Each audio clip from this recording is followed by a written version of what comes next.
Assalomu alaykum. 2025-yilning so'ngida rahbariyati o'rtasidagi mojarolar, shuningdek o'zbekistonliklarga berilgan plastik kartochkalardan millionlab pullarning yechilib ketilishi ortidan xalq tiliga tushgan Humans bilan bog'liq mojarolardan xabaringiz bor. 2026-yilning dastlabki oylarida o'zbekistonlik investorlardan biri Humans kompaniyasi rahbariyatini aynan sudga bergani bilan bog'liq holat ham yodingizda. Mazkur sud jarayonlari davom etmoqda. Fuqarolik ishlari bo'yicha Mirobod tumanlararo sudining 19-iyun kuni bo'lib o'tgan sud majlisida Humans kompaniyasini sudga bergan o'zbekistonlik investorning advokatlari aynan shu sud majlisini ko'rib chiqayotgan sudyaga nisbatan raddiya e'lon qilishdi. Bugungi sud majlisida sud ko'rish jarayonida sudga nisbatan atvod e'lon qilindi. Atvod e'lon qilishga sabab shundan iboratki, sudni boshlanishidan shu kungacha sud tomonidan javobgarning vakillari va javobgari sudga kelmasligi yoki bo'lmasam sudga xohlasa kelishadi, xohlasa kelmaydi. Ya'ni o'zini buni tutishi, men o'ylaymanki, shu sud tomonidan yaratib bergan sharoit deb o'ylayman. Shuningdek, O'zbekiston Respublikasi Fuqarolik protsessual kodeksi bo'yicha muddat o'rnatilgan, uni bilamiz. Lekin jahon tajribasidan kelib chiqadigan bo'lsak, mana Dubayda sudlashamiz, boshqa davlatlarda sudlashamiz degan, bitta ishi 4 yilda ko'ramiz, bitta ishi 2 yilda, bitta ishi 6 oyda. Bu nimadan kelib chiqadi? Bundan kelib chiqadiki, ishni mazmuni, qiyinchiligi, ishtirok etayotgan taraflar nechtaligidan kelib chiqib, shu chet elda shu sudyalar o'tirib shoshmasdan ko'rib chiqadi. Bizda endi shu holat yaxshi tarafi ham, yomon tarafi ham bor. Yaxshi tarafi shu sudlar tez ko'rib chiqishadi, qaror chiqarishadi. Aynan bizni ishimizni oladigan bo'lsak, bu oddiy er-xotin ajratish ish emas bu. Bu sel kompaniya faoliyati bilan bog'liq ish bu. Kompaniya faoliyati bilan bog'liq ishni bu ushbu qisqa muddat ichida ko'rib chiqa olmaymiz. Javobgarlarning xatti-harakati, yana sudga ariza berganki, biz o'sha ko'rmasdan bizni ishtirokimizni ko'rishingizni so'raymiz deb ofitsial ariza bergan. Bir qarasangiz keladi, bir qarasangiz kelmaydi. Sud tarafidan biz bergan da'vo arizaga tegishli hujjatlarni taqdim qilganimizdan keyin narigi taraf kelib turib, oddiy misol, mana bugun shuni guvohi bo'ldinglar. Соглашение olib keldik. Добрением bilan o'sha Maksim Setanov o'rtasida olib kelgan соглашение olib keldik. O'sha соглашениеni fikrini yozib kelishyaptiki, ya'ni buni ekspertiza qilish kerak emas, ekspertizaga tushmaydi. Ekspertizaga bu O'zbekiston Respublikasi Suleymanova akasida bu nusxa asosida ekspertiza qilmas ekan, lekin biron bir joyida yozmayaptiki, значит, bu соглашение men birinchi marta ko'rishim degan jumla yo'q. Bu соглашение hech qachon bo'lmagan, hech qachon tuzmaganmiz degan vajh keltirishmayapti. Faqatgina o'sha Suleymanova qilishi mumkin yoki qilishi mumkin emas degan, ya'ni sudga kelgan nima uchun kelamiz sudga? Biz da'volarimizni berdik, vajhlarimizni berdik. Vajhlarimizni bergandan keyin narigi taraf to'xta. Mana hujjat bor, bu vajhga qo'shilmayman. Bu javobgarni va javobgar vakillarini o'zlarini xohlasa sudga keladigan, xohlasa sud tomonidan topshiriq berilgan korxonaga tegishli bo'lgan palon hujjatlarni olib kelganlar. O'sha hujjatlarni olib kelmasligi, o'zlarini mana shu tutishi, men o'ylaymanki, o'sha sud tomonidan yaratib bergan sharoit deb o'ylayman. Ularni, ya'ni o'sha javobgarlarni xatti-harakatida zloupotreblение protsessuальных полномочий ko'raman. O'sha nuqtai nazardan sudga atvod berdimki, bu holatda yana bir ko'p masalalarga oydinlik kiritmasdan turib, agarda fuqarolik protsessual kodeksining talablarida men ishni tez yopishim kerak degan maqsadda bu sudda qaror chiqaradigan bo'lsa, bilmaymiz, qanoatlantiradimi, rad qiladimi.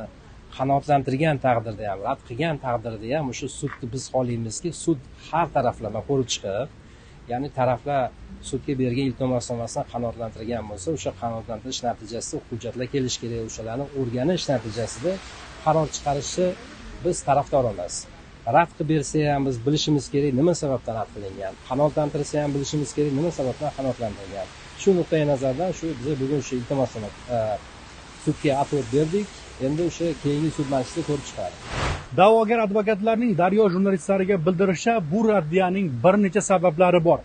Jumladan, javobgarlarning istasa sudga kelib, istamasa kelmasligi bilan bog'liq holatlarning bir necha bor takrorlanishi. Qolaversa, aynan javobgarlarning da'vogarlar advokat tomonidan berilayotgan savollariga javob bermaslik holatlari, aynan bu sud tomonidan nazorat qilinmasligi bilan bog'liq holatlar. Shuningdek, da'vogarlar tomonidan taqdim etilayotgan aynan faktlar, dalillarning o'z vaqtida tekshirilmasligi bilan bog'liq holatlar ekanligini qo'shib chaqirishdi. Javobgarni haqqi bor, ya'ni o'sha protsessual kodeksi bo'yicha tarafi ko'rmasdan, ya'ni tarafi ishtirokchisi sudda ishtirok etish haqqi bor protsessual kodeks bo'yicha. Lekin siz ko'rib turibsizku, sudga kelib biz vajji ko'targanimizdan keyin tegishli hujjatlarga oddiy misol so'raymiz, oddiy savol beramiz. Mana biza Cummins kompaniyaga tegishli programma produktni egalik qilishni so'raymiz. O'sha programma produkt sud ko'rib chiqish davomida shunga amin bo'ldiki, biron bir korxonani balansi hujjatlarida u programma produkt yo'q. U yo'q bo'lgandan keyin biz qidirishni boshladik, topdik, programma produkt bor, lekin egasi kimda? Egasi kimda degan oddiy savol beramiz. Ya'ni bu savolni javobgarga savol beramiz. Javobgar aytish kerakki, manda yoki bo'lmasam Ivanovda, Petrovda degan javobni berish kerak. Mana sudda ko'rasizlar-ku.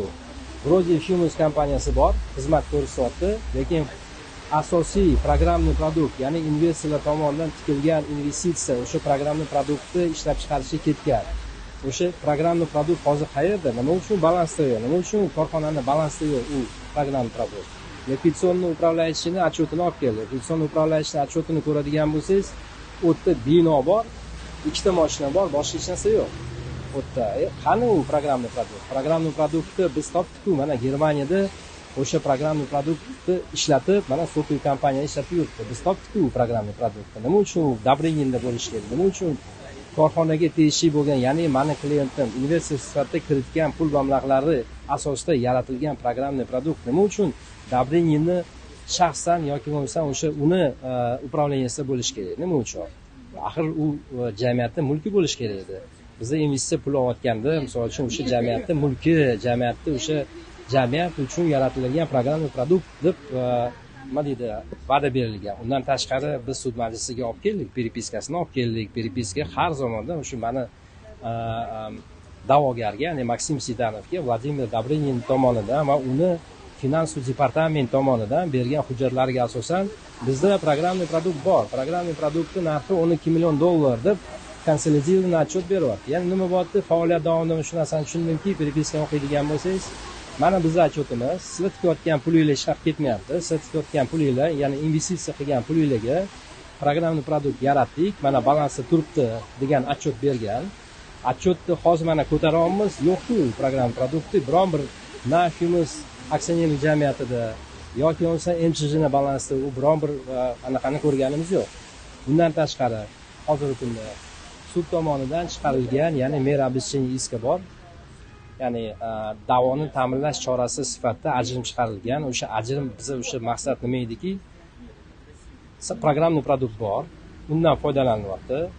Lekin sudni ko'rib chiqqunimizga qadar o'sha programma produktni Vladimir Добрынин uchinchi shaxslarga o'tkazib yubormaslik maqsadida biz sudda iltimos qildikki, o'sha ajrim chiqaring, shuni arestga qo'yib qo'yaylik. Sud qaror chiqarsa, shunga qarab keyin ish qilamiz.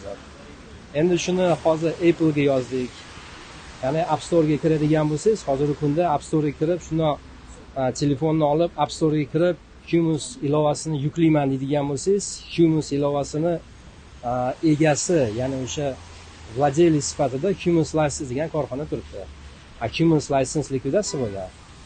U korxona o'zi Singapurdan biz hujjat oldik. Yo'q, hozirgi kunda biz muzokara olib boryapmiz Google bilan, Amazon bilan, Apple bilan muzokara olib boryapmizki, Apple ga ham shu masalani qo'ydikki, mana shu sudda ajrim ishga O'zbekiston hududida, ya'ni O'zbekiston sudi tomonidan ajrim chiqarilgan. O'sha ajrimni, o'sha ijrosini ta'minlashni so'rab biz Apple ga murojaat qildik. Apple boshida yana bizda o'sha ikki taraflama shartnoma yo'q, bajarmayman dedi, lekin biz masalani qo'ydikki, Apple platformasiga bir nima deydi, ilova yuklamoqchi bo'lsangiz, uni talabi bor edi. Ya'ni o'sha kim egasi, agarda o'sha userlar, ya'ni o'sha foydalanuvchilar tomonidan qandaydir savol chiqadigan bo'lsa, kimga murojaat qiladi degan korxona egasi deganda o'sha asosiy talablardan bittasi. Yana o'tda hozir Cummins License degan korxona turibdi, lekin Cummins License hozirgi kunda likvidatsiya bo'lib ketgan. Singapurdan tegishli tashkilotlardan shu vipiska oldik, vipiskani ko'radigan bo'lsa likvidatsiya bo'lib ketgan. Ya'ni hozirgi kunda meni tushunishim bo'yicha Добрынин biror marta sudga kelib, mana shu da'vorimdan men qo'shilmayman, 1, 2, 3 degan sabablar yoki uni vakillari tomonidan hech qanaqa bir vajji ko'rganimiz yo'q ular tarafdan. faqatgina o'sha biz bergan hujjatlarni o'sha bu joyi unaqa yozilibdi, mana bu joyi unaqa yozilibdi degan shu vajdan ko'ramiz. Apple rahbariyati sizlar taqdim qilingandan keyin o'sha Singapurdagi kompaniya bilan bog'liq muomala etgandan keyin u savolga bu so'rovga javob berdi. Hali xulosa qanaqa bo'ladi? Hozirgi kunda muzokara olib boryapmiz. Yana bitta narsani aytamanki, O'zbekiston Respublikasida sud degan nomi bor. Ya'ni bu sud, Angliya sudi ham sud, Amerika sudi ham sud, O'zbekiston sudi ham sud. Biz har doim o'sha bizni yana biz shu masalani qo'yamizki, sudni talabini bajargan. Ya'ni hozir men Google oladigan bo'lsak, Google O'zbekistonda vakolatxona ochmagandir. Google O'zbekistonda o'zini o'sha nima deydi, prisutsiz qilmasligi mumkin. Lekin O'zbekiston xalqi foydalanishyapti Google xizmatidan. Yoki bo'lmasa Apple oladigan bo'lsa, O'zbekiston xalqi foydalanishyapti. Endi pul olishga kelganda O'zbekiston fuqarolaridan Google bor, Apple bordi, lekin sudni, ya'ni shu O'zbekiston fuqarolari yashaydigan joydan sudni nomidan bir ajin chiqarganda, yo biz kechirasizlar, biz boshqa davlatdamiz. Biz o'sha sizlarni davlatinglar bilan bizni davlatlar o'rtasidagi o'sha BIT yoki bo'lmasa MLAB degan hujjatlar bor. O'sha двухсторонние соглашениялар yo'q bo'lgani uchun O'zbekiston sudining qarorini bajarmaymiz degan vajni keltirishgan. Lekin biz uni xalqaro yuridik firma sifatida biz unga qarshimiz. O'sha yuqorida keltirgan misolni keltiryapmizki, O'zbekiston hududida bormisizlar? Borsizlar. O'zbekiston hududidagi fuqarolarga xizmat ko'rsatyapsizlarmi? Ko'rsatilyapti. Sud qarorini ham sizlar bajarishingiz shart degan ma'noda, ya'ni o'sha hozirgi kunda muzokara olib borilyapti. Rad etish bilan bog'liq mazkur iltimosnoma fuqarolik ishlari bo'yicha Mirobod tumanlararo sudi raisiga kiritildi. Afsuski, hozirgi paytda sud raisi yo'qligi sababli mazkur iltimosnomani taqdirini hal etish keyingi sud majlisiga qoldirildi.